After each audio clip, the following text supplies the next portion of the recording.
Good evening mga misteryo. Ngayon po ay pag-usapan natin itong prayer rally no nila Kibuloy na sa Liwasan Bonifacio.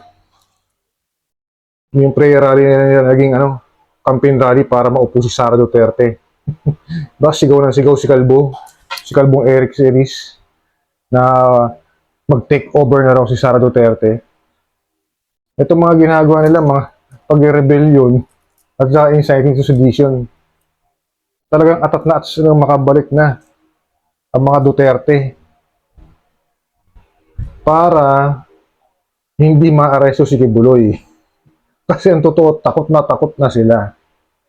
Pati si Digong, takot na rin makulong. Samantalang dati, tatapang nila, di ba? Kasi recently, nagpa-interview na naman si Trillanes kay General Mison. At doon sinigurado niyang lalabas na ang warrant of arrest. Kaya nagkakanda ulol na naman itong mga to na palitan si PBBM. Eh yung kaso ni Kibuloy at saka ni Duterte, walang kinalaman si PBBM doon. Sila lang may gawa nun. So, totoo lang, personal na kaso yun ni Kibuloy. Iba naman yung kay Duterte. Yung talagang EJK niya, yun ang tinututukan ng ICC. Kay Kibuloy naman, yung kaso niya laban sa mga miyembro niya. May reklamo sa kanya. Ayaw nilang harapin eh. Di ba hanggang ngayon ayaw umattend ng hearing? Binigyan ka ng pagkakataon para pagtanggol yung sarili mo. Hindi ka naman umaattend. Nagmamalaki ka pa, mayroon ka pa di ba? Kondisyon. Ako, mga taong to. Wala na kaming ginawa kundi manggulo. Pakinggan po natin sinasabi nitong si Kalbo. Vice President Sara Duterte, Armed Forces of the Philippines, Philippine National Police, ang panawagan ng sambayanan for the Vice President to take over as President ay makatarungan, konstitusyonal na sa batas at pinaka-importanteng kailangan. Iyon ang dapat marinig ni Sara Duterte at gano'n na rin ng Armed Forces of the Philippines at ng Philippine National Police. Yan ang konstitusyonal na paraan upang lutasin itong problema at krisis sa lideratong kinakaharap natin. Kita nyo? Di ba? NPA datingan itong si Kalbong Series, di ba? Pati AFP rin. PNP, dinadamay niya.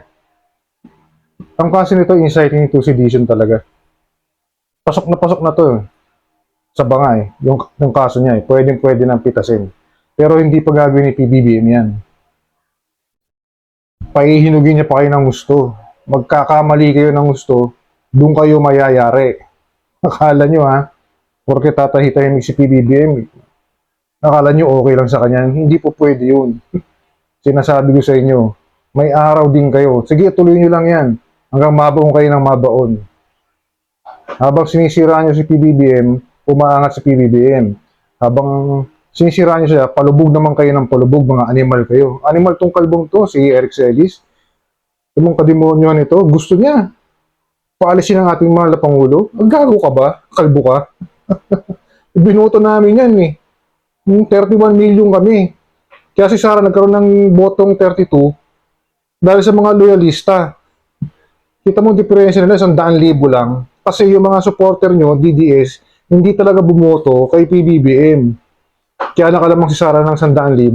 Ang binoto nyo ng mga DDS talaga, either si Isko o si Manny Pacquiao, yan ang mga binoto. Pero si PBBM hindi niya binoto, mga DDS. Alam na alam namin yan. Kaya huwag yung sasabihin na nagpanalo kay PBBM si mga DDS, kalokohan yun. Ang totoo, kaya nanalo si Digong dahil sa mga loyalista, dahil kinampanya ni Amy Marcos. Yun ang totoo. Mga gonggong.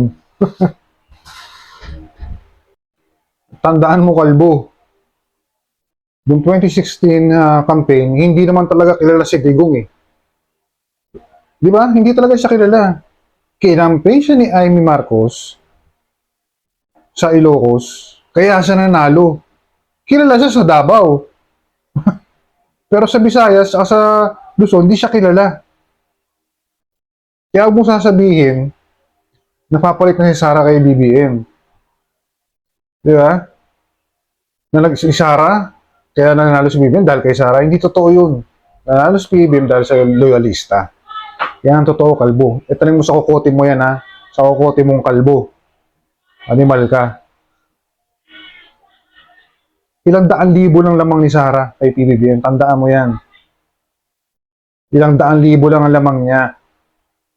At yung daang libo na yan, yun yung mga DDS talaga na hindi bumoto kay PBBM. At iba ang binotong presidente. Alam nyo, kaya nagkakaganito yung mga yan, yung grupo nila Kibuloy, ito sila Celis, kaya ganyan nagsasalita ngayon. Yung prayer rally na naging campaign rally o destabilization na sila, rally ang ginagawa nila.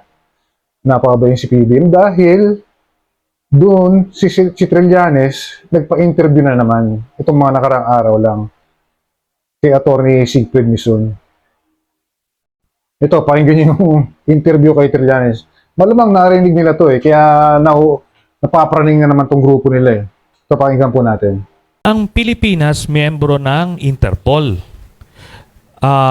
Meaning, kung ano yung mag-issue ng red notice yung Interpol, ini-implement ng PNP natin. And just recently, nag-request tayo ng pa-issue ng red notice kay Tebes sa Interpol na ini-implement naman ng iba't ibang mga bansa. Ngayon, yung ICC is meron silang cooperation agreement with Interpol. Meaning, pwede sila magpasa doon ng warrant para ma-issuean ng red notice na Interpol. Therefore, obligado tayo ron kasi bound tayo ng international agreement na yon. At affirmed na yan ng Korte Suprema na yung ating yung jurisdiction nitong mga international organizations na ito ay sumasakop sa atin dahil binayagan natin silang sumakop sa atin. So yun sir ang gagamitin. Naintindihan ko na talagang kung gusto nila manggulo, manggugulo talaga.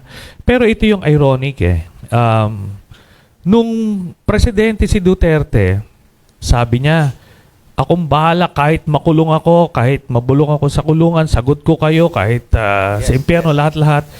Pero nung eto na, grabe na, nanginginig na. Gusto magtago sa kung anong lungga. Di ba, akala ko ba ang tatapang nyo, ang sisiga nyo? Pinagpapatay nila libo-libong mga Pilipino. Ito sir, walang proseso ito nung pinatay nila. Hindi drug test. Talagang ninusong-uso lang, sinulat-sulat lang. So, lahat yan technically inosente. I agree, marami dyan. May mga talagang mga salot sa lipunan doon. Pero, ang rules natin, ang proseso natin, ikulong mo. Ihuliin mo, i-try mo sa korte, pag guilty, ikukulong. That's okay. Ang nangyari kasi, nung na-file namin yan noong June of 2017, tapos nag-declare sila na tinanggap nila yung communication namin officially nung sinabi nilang this warrants a preliminary examination on March o February of 2018. So, doon palang gumalaw yun, sir, ano? Tapos biglang nag-withdraw yung Pilipinas, no? After nun, nag-request sila ng i-suspend muna yung investigation. Ay, ano pala muna, nung gumalaw yung preliminary examination, nag-declare sila ng investigation around 2021. Tapos nag-appeal yung Pilipinas, sir, no? Napil nila yung desisyon na tumagal yon hanggang January last year lang. Na-dribble. Na-dribble. Pero nung January last year, nung binasura yung apila ng neto nila Duterte, tinuloy-tuloy na investigation. And according to my information, lalabas yung warrant by late second quarter of this year. So kailangan maparusahan ito si Duterte para magtanda lahat ng mga yan, nag-iisip niyan Kita mo nyo si Baste, sabi niya sa speech niya, patayin ko kayo, ganun na naman. Pag naging presidente yan by some tragedy or disaster sa Pilipinas, ganun ulit ang mindset niyan kasi walang consequence. Yan po. So, it's not really a matter of taking it against the former president, Yeah. but for future leaders who might follow the same path. Yes, pare. Yan po, narinig niyo yung interview kay Trillanes, di ba? Maliwanag, sinabi niya na gustong-gusto na makabalik sa pwesto nila Duterte tsaka ng grupo niya para makaiwas sa pagkakakulong. Yan po ang totoo.